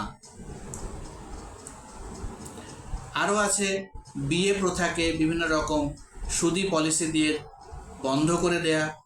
এছাড়াও আছে ব্লু ফিল্ম ইন্ডাস্ট্রি, আইটি পলিসির মাধ্যমে অজ্ঞাতসারে বিভিন্ন রকম ছোট ডিভাইস দিয়ে কারো অচেতন অবস্থায় বা অবচেতন অবস্থায় ভিডিও ধারণ করা অনুমতি ছাড়াই। আরও আছে যে পরিবারের যেই সমস্ত সম্পর্কের মধ্যে বিয়ে নিষিদ্ধ তাদের মধ্যে বিভিন্ন রকম খারাপ সম্পর্ক দেখিয়ে সন্দেহ বাড়িয়ে পরিবার প্রথাকে ধ্বংস করে দেয়া এবং সম্পদ, অর্থ সম্পদের, ধন সম্পদের যে লোভ সেগুলো বাড়িয়ে দেয়া। আরও আছে কালো জাদুকে বৈধতা দেয়া, ইন্টারনেটের মাধ্যমেও এমনকি হত্যার অর্ডার নেয়া, বিভিন্ন রকম ছোট ছোট গেমসের মাধ্যমে খারাপ অপরাধ করে তার জন্য আরও বাড়িয়ে বিভিন্ন রকম অর্থের পুরস্কার দেয়া। আরও আছে কালো জাদুর মাধ্যমে ভাড়া করে খুনের প্রভাব, অর্থাৎ ডার্ক ওয়েভে, ব্ল্যাক ওয়ার্ল্ডে, ডার্ক ওয়ার্ল্ডে যত রকম পাপ হতে পারে অর্থের বিনিময়ে, সুদি অর্থের বিনিময়ে। আরও আছে বিভিন্ন রকম যুদ্ধের অস্ত্র, আরও আছে জীবাণু অস্ত্র, যা একটি এলাকায় পানিতে অল্প মিশিয়ে দিলে সেই এলাকা সবাই মারা যায় বা রোগাক্রান্ত হয়ে যায়। আরও আছে পারমাণবিক অস্ত্রের ভয় দেখিয়ে এক ধর্ম থেকে অন্য ধর্মে নিতে বাধ্য করা। আরও আছে স্বাভাবিক কর্মসংস্থানের ব্যবস্থা না করে বিভিন্ন রকম সুদি পলিসির মাধ্যমে মুসলিমদেরকে বংশ নিতে না দেয়া এবং বিভিন্ন রকম যৌন ঔষধ ছড়িয়ে দেওয়া, একই সাথে বিভিন্ন রকম যৌন খেলনা ছড়িয়ে দেওয়া, সেক্স টয়, সেক্স ডল ছড়িয়ে দেয়া, কন্ডোম ছড়িয়ে দেয়া, বিভিন্ন রকম পিল ছড়িয়ে দেয়া, কুরিয়ার সার্ভিসের মতো ঘরে ঘরে নারীদেরকে সার্ভিস দেয়া, এই বিষয়গুলো বাইরের দেশে ইতিমধ্যে অনেক জায়গাতে হয়ে গিয়েছে। যৌনতার জন্য মানব নারী বিয়ে না করে বিভিন্ন রকম খেলনা ব্যবহার করা, আর্টিফিশিয়াল ইন্টেলিজেন্স ব্যবহার করে আল্লাহ বিশ্বাসকে নষ্ট করে দেয়া, পরিবার প্রথা ধ্বংস করে দেয়া, লজ্জাহীন হয়ে রাস্তায় আধুনিকতার নামে সহবাস করা এবং চরম খারাপ মুহূর্তে পশু পাখিদের সাথেও বিভিন্ন রকম যৌন বিষয়ক ভিডিও তৈরি করে সেগুলো বাজারে বিক্রি করা। আর এই সবগুলো বিষয় বাল দেবতার সাথে ঘনিষ্ঠভাবে জড়িত এবং এগুলোর মাধ্যমে এই বিষয়গুলো সব দিকে ছড়িয়ে গেছে। বিয়েকে কাবিনের অর্থ বাড়ানোর মাধ্যম হিসেবে এই বিষয়গুলো ব্যবহার করা হয়, অথচ বিয়ে কঠিন হলে পতিতাবৃত্তি সহজ হবেই। ইসলামিক ব্যাংকিং কঠিন হলে সবাই সুদি ব্যাংকিংয়ে যাবেই। আর এইভাবে সুদি পলিসি দিয়ে কোরআনকে নিভিয়ে দেওয়ার চেষ্টা করলে আল্লাহর কোরআনের যেই ঘোষিত আযাবগুলো সেগুলো চারিদিক থেকে আক্রমণ করবেই। ইন্না ওয়াদাল্লাহ হাক্কা। আর এইভাবে হালাল রিজিকের কর্মসংস্থান যদি কমিয়ে দেওয়া হয় তাহলে হারামের রাজত্ব বাড়বে। আর এই জন্য সবার আগে প্রয়োজন প্রধান সংবিধান সম্পূর্ণভাবে কোরআন হওয়া, কেন্দ্রীয় অর্থ ব্যবস্থা, কেন্দ্রীয় ব্যাংক সম্পূর্ণ ইসলামিক হওয়া, যেন পরিচালকদের রিজিকও হালাল হয় এবং আল্লাহর বৃষ্টির হক বাবদ যে অর্থ সবার মধ্যে সুবন্টন করা হবে সেটিও যেন হালাল হয়। বিসমিল্লাহি আল্লাহু আকবার বলে যা জবাই করা হবে, হালাল অর্থে কেনা যা, সেগুলো খাওয়া যাবে। আর আল্লাহর নাম ছাড়া অন্য কারো নামে যা জবাই করা হবে সেগুলো সুদি, ঘুষ, দুর্নীতি, অর্থ পাচার সহ যাবতীয় যত দুর্নীতির অর্থেই কেনা হোক না কেন, সেগুলোর সমপরিমাণ কষ্ট তাদের উপরেই মালাইকারা চাপিয়ে দিবে একটি সুনির্দিষ্ট সময় পরে। আর এই জন্য আমাদের উচিত এই বিষয়গুলো থেকে নিজে বাঁচা, পরিবারকে বাঁচানো, সমাজকে বাঁচানো, দেশকে বাঁচানো, মহাদেশকে বাঁচানো এবং সার্বিকভাবে সম্পূর্ণ পৃথিবীতে কোরআনের আলো ছড়িয়ে দেয়া এবং সকল মূর্তি ধ্বংস করে দেয়া। কোরআনে আল্লাহ তাআলা বলে দিয়েছেন, আলহামদুলিল্লাহি রাব্বিল আলামিন, অর্থাৎ সকল প্রশংসা একমাত্র আল্লাহর, যিনি জগৎ সমূহের মালিক। আল্লাহ আকাশের মালিক, আল্লাহ মাটির মালিক, আল্লাহ পানির নিচের সমুদ্র আর তারও নিচে যা আছে সব কিছুর মালিক, আর আকাশের উপরেও যা কিছু আছে সাত আসমানের সব কিছুর মালিক। আর আধুনিক যুগে এই সুদ, শিরক, কালো জাদু, জেনা এগুলোর মাধ্যমে সকল পাপ একই সাথে একই সময়ে সম্পূর্ণ পৃথিবীতে ছড়ানো, এবং সেটি মিডিয়া এবং ইন্টারনেটের, কম্পিউটার, ইলেকট্রনিক্সের মাধ্যমে। তবে সুদ আর ইন্টারনেট মিডিয়ার মাধ্যমে এখন সকল বড় পাপ, বৈশ্বিক যা কিয়ামতের আগে আছে, সেগুলোর লক্ষণ দেখাচ্ছে মাত্র। আল্লাহ বিশ্বাসীদের অর্থ বুঝে কোরআন দিয়ে দোয়া করা আর কোরআন দিয়ে গবেষণা ছাড়া এই সমস্ত বড় বড় ফিতনা থেকে বাঁচার আর কোনো রাস্তা নাই। ইন্না ওয়াদাল্লাহ হাক্কা, কিয়ামতের আলামত সমূহ এই মূর্তি থেকেই শুরু হয়। আর এই মূর্তিগুলো যদি ধ্বংস করা না হয় আর সুদী পলিসিগুলো বন্ধ করে যদি কোরআনের যেই নিয়ম, দিক নির্দেশনা আল্লাহর দেয়া, সেগুলো যদি প্রতিষ্ঠা করা না হয়, তাহলে দাজ্জালের এবং ইলুমিনাতি শাসন যে কোনো সময় চলে আসবে এবং পৃথিবীতে আসন গেড়ে বসবে। সুলাইমান আলাইহিস সালামের নিয়ন্ত্রণ ছিল একই সাথে মানুষ এবং জিন জাতির উপরে। সুলাইমান আলাইহিস সালামের মৃত্যুর পরে এই বাল দেবতার প্রভাব বেড়ে যায়।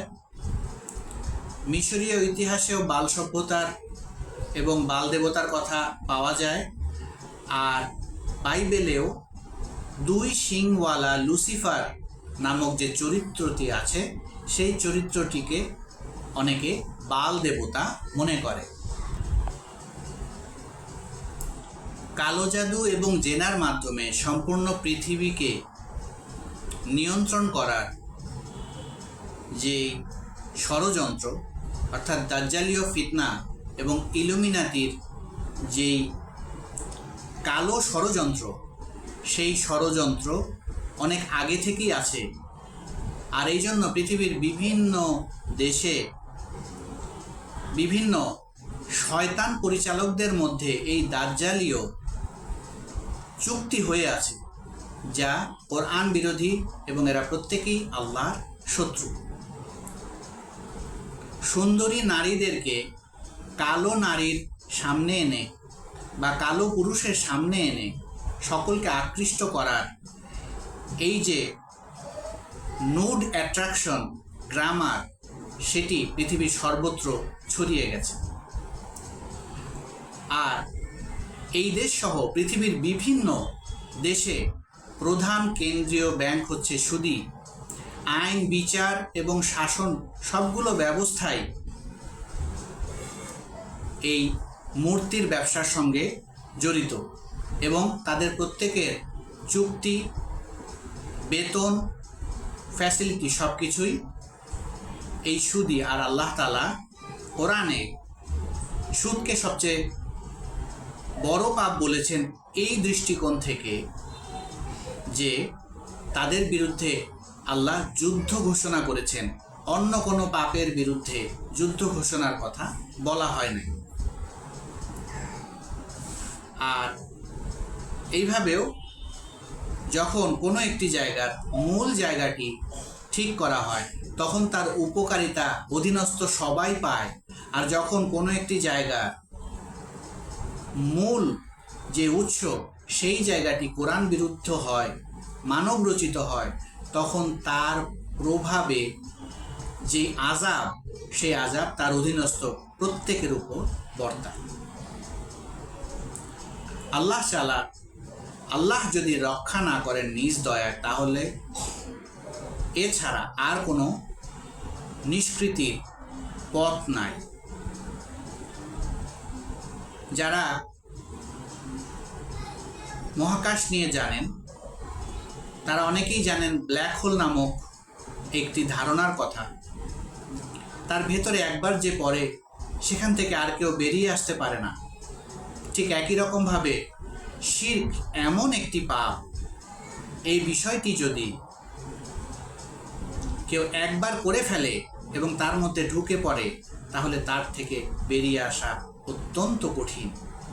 তবে মৃত্যুর পূর্বে যে তাওবা করে, সত্যিকারের তাওবা করে ইসলামে ফিরে আসে, আল্লাহ তাআলা তার জন্যও ক্ষমার ঘোষণা করেছেন। আল্লাহ তাআলা মুসা আলাইহিস সালামের যেই অভিশপ্ত জাতি ছিল সেই জাতিকেও প্রথমবার আযাবের কথা বলেছেন এবং তার ক্ষমার কথাও বলেছেন।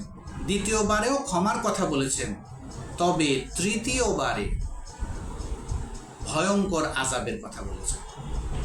আর এই সবগুলো বিষয়ে নারীর মাধ্যমে, নারীর মূর্তি আর আকৃতির মাধ্যমে বেশি ছড়িয়ে পড়ে। আর হাদিসে বলা হয়েছে নারীর চক্রান্ত ভয়ঙ্কর, কোরআনের আয়াত এটি। আর হাদিসে বলা হয়েছে শয়তানের সবচেয়ে বড় অস্ত্র হচ্ছে নারী। হাদিসে আরও পাওয়া যায় যেই জাতির প্রধানরা হচ্ছে নারী, সেই জাতি অভিশপ্ত। অর্থাৎ তাদের থেকে সুন্দর শান্তিময় কিছুই আসবে না, বরং তারা স্বার্থ দিয়ে দিয়ে নিজের আসন যতক্ষণ পর্যন্ত ধরে রাখতে পারে ততক্ষণই চেষ্টা করে। আর যখনই কোনো অস্ত্রের শব্দ উঠে তখন সবার আগে যদি কেউ পালায় তাহলে সেটা নারীই হয়ে থাকে। আর এই জন্যই ইসলামে বড় বড় কোনো যুদ্ধের প্রথম সারিতে কখনোই কোনো নারীদেরকে রাখা হয় নাই। অথচ বর্তমান বাস্তবতায় এই সব কিছুই বিদ্যমান। আর দুই শিংওয়ালা যেই লুসিফার ক্যারেক্টার বাইবেলে পাওয়া যায়, অনেকেই তাকে বাল দেবতা মনে করে। আজকের এই যাবতীয় আলোচনা থেকে আমরা বুঝতে পারলাম আল্লাহ যেই কোরআন নাজিল করেছেন হযরত মুহাম্মদ সাল্লাল্লাহু আলাইহি ওয়াসাল্লামের উপরে, যেটি আমাদের সর্বশেষ আসমানি বই, যার পরে আর কোনো বই আসবে না, আর কোনো নবী রাসূলও আসবেন না। অর্থাৎ চরম এক্সট্রিম যে অবস্থা, যখন নারীদেরকে জ্যান্ত কবর দেওয়া হতো, সেই অবস্থা থেকে সমাধানের জন্য আল্লাহ কোরআন দিয়েছেন। আর কোরআন কাউকে জোর করে প্রভাব বিস্তার করে দিতে বলেন নাই আল্লাহ, বরং আল্লাহ কোরআনে বলেছেন তার চেয়ে উত্তম আর কে আছে যে বলে আমি মুসলিম এবং আল্লাহর পথে মানুষকে ডাকে। আর আল্লাহ বলছেন তোমরা অন্যদের সাথে হিকমার সাথে বিতর্ক করো, যুক্তি প্রদর্শন করো যতদূর তোমার ইলমে সম্ভব। সম্পূর্ণ অংশ সার্বিকভাবে কেউ নাও জানতে পারে, তবে যে যতটুকু জানে সে তার সমান লেভেলের মানুষদের কাছে বা তার অধীনস্থদের কাছে কোরআনের এই আয়াতগুলো পৌঁছে দিতে পারে। আল্লাহ তাআলা বলেছেন যে একজনকে বাঁচালো সে যেন সবাইকে বাঁচালো, যে একজনকে মারলো সে যেন সবাইকে মারলো। মূর্তি পূজার যেই অভিশাপ, সেইগুলো থেকে কোরআনের মাধ্যমে, হিকমার মাধ্যমে আল্লাহর রাস্তায় দাওয়াত দিয়ে যে অন্তত একজনকেও ইসলামে প্রবেশ করাতে পারল, আল্লাহ তাআলা অত্যন্ত খুশি হন এবং এই কাজটি যেন তার জীবন বাঁচানোর সমান। অর্থাৎ যে একজনকে বাঁচালো সে যেন সবাইকে বাঁচালো। আল্লাহ তাআলা কোরআনে বলেছেন যে ধর্মে কোনো বাড়াবাড়ি নাই। তবে বিভিন্ন রকম সংবাদপত্র এবং মিডিয়ার মাধ্যমে আমরা জানতে পারি আল্লাহ তাআলা যা বলেছেন তার উল্টো কথা বলা হয়ে থাকে। আর সেটি হচ্ছে যে আল্লাহ তাআলা কোরআনে বলেছেন, তোমাদের ধর্ম তোমাদের জন্য, আমাদের ধর্ম আমাদের জন্য। অর্থাৎ একজনের ধর্মে অন্যদের যাওয়ার দরকার নাই। মূর্তি পূজা, মদ এবং নগ্ন নৃত্যে মুসলিমদের যাওয়ার দরকার নাই। আর মুসলিমদের কোরবানিতে অন্য ধর্মের কারো আসার দরকার নাই। অথচ আমরা বিভিন্ন মিডিয়ার ঘটনাগুলোতে জানতে পারি এর সম্পূর্ণ উল্টো কথা বলা হয়ে থাকে।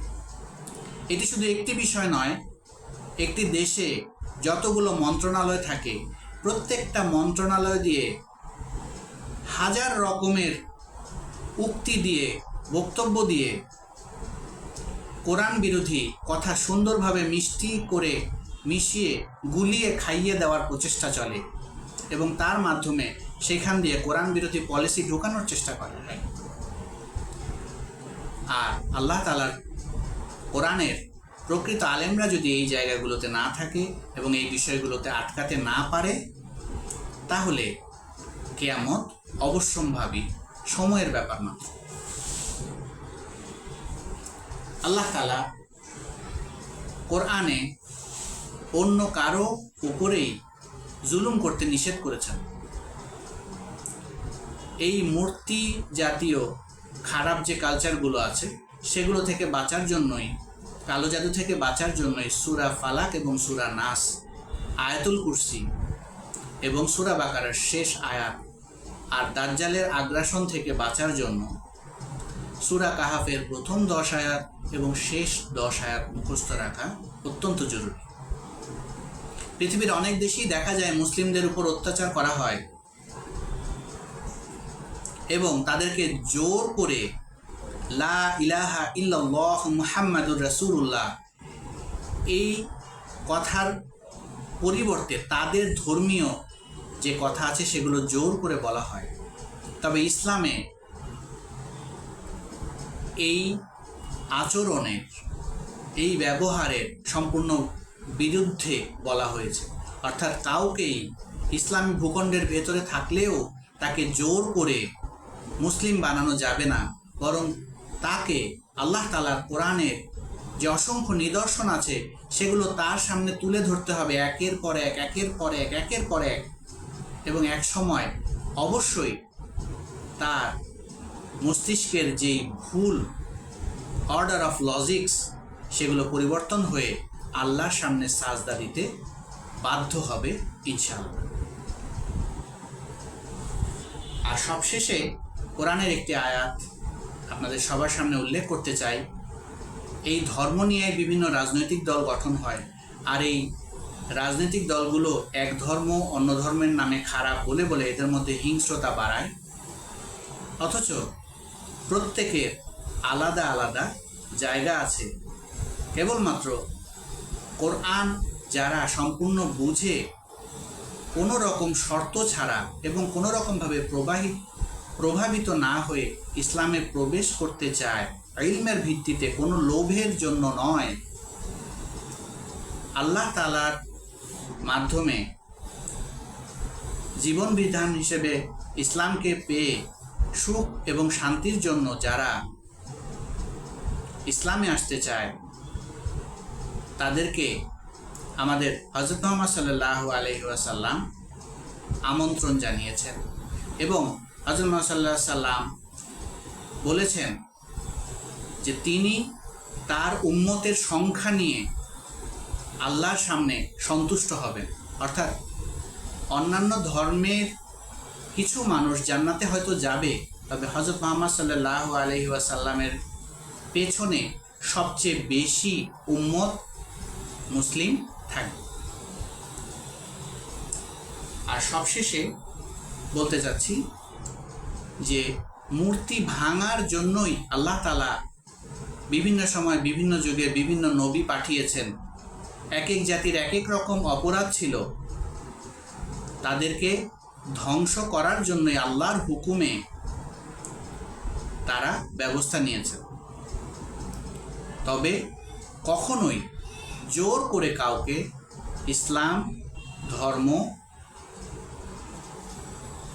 বলানো যাবে না বা ইসলাম ধর্মের মধ্যে প্রবেশ করানো যাবে না। বরং আল্লাহ তাআলা কোরআনে বলেছেন, তোমরা অন্য ধর্মের যারা উপাসক আছে তাদেরকে গালি দিও না, কারণ তারা মূর্খ, তারা অনেক কিছুই জানে না, কোরআনের ইসলামের অনেক কিছু সুন্দর বিষয়গুলো জানে না।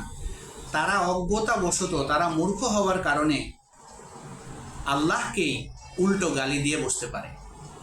আর এই জন্য মানুষের কাছে কোরআন ভিত্তিক দাওয়াত দেওয়ার অন্যতম একটি গুরুত্বপূর্ণ বিষয় হচ্ছে হিকমা, অর্থাৎ যাকে যেই বিষয়ে যেই সময়ে যতটুকু বলা দরকার সেই অনুযায়ী তাকে বলা।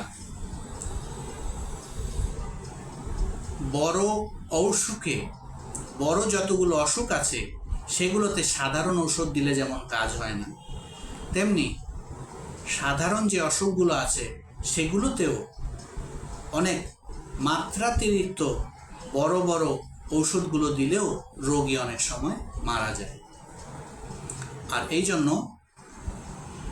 কোরআন এমনভাবে মানুষের কাছে পৌঁছে দিতে হবে যেন ফিতনা সৃষ্টি না হয়, এবং কোরআনের যে বিষয়গুলো সম্পর্কে তারা বেশি জানে সেই বিষয়গুলোর সাথে লিঙ্ক করে দেয়া, সেই বিষয়ে আগ্রহ করে দেয়া, সেই বিষয়ক আয়াতগুলো বয়স অনুযায়ী এবং তাদের লিঙ্গ অনুযায়ী তাদের কাছে তুলে ধরা। আল্লাহ তাআলা বলেছেন, এমন কিছু নাই যা আমি কোরআনে দেই নাই, অর্থাৎ কোরআনে আল্লাহ তাআলা প্রত্যেকটা বিষয় সম্পর্কেই দিয়েছেন যেই বিষয় যতটুকু দরকার। আর তাই আসুন আমরা মূর্তি এবং এই জাতীয় যত ধরনের কুসংস্কার আমাদের চারপাশে ছড়িয়ে আছে সেই বিষয়গুলো থেকে নিজেদেরকে, পরিবারকে, সমাজকে, দেশবাসী, মহাদেশের যারা আছেন এবং পুরো বিশ্বে যারা আছেন তাদের সবাইকে রক্ষার জন্য, কোরআনের আলো পৌঁছে দেওয়ার জন্য যার যার জায়গা থেকে যথাসাধ্য সম্ভব চেষ্টা করি। আজকের মতো এতটুকুই। আসসালামু আলাইকুম ওয়া রাহমাতুল্লাহি ওয়া বারাকাতুহু।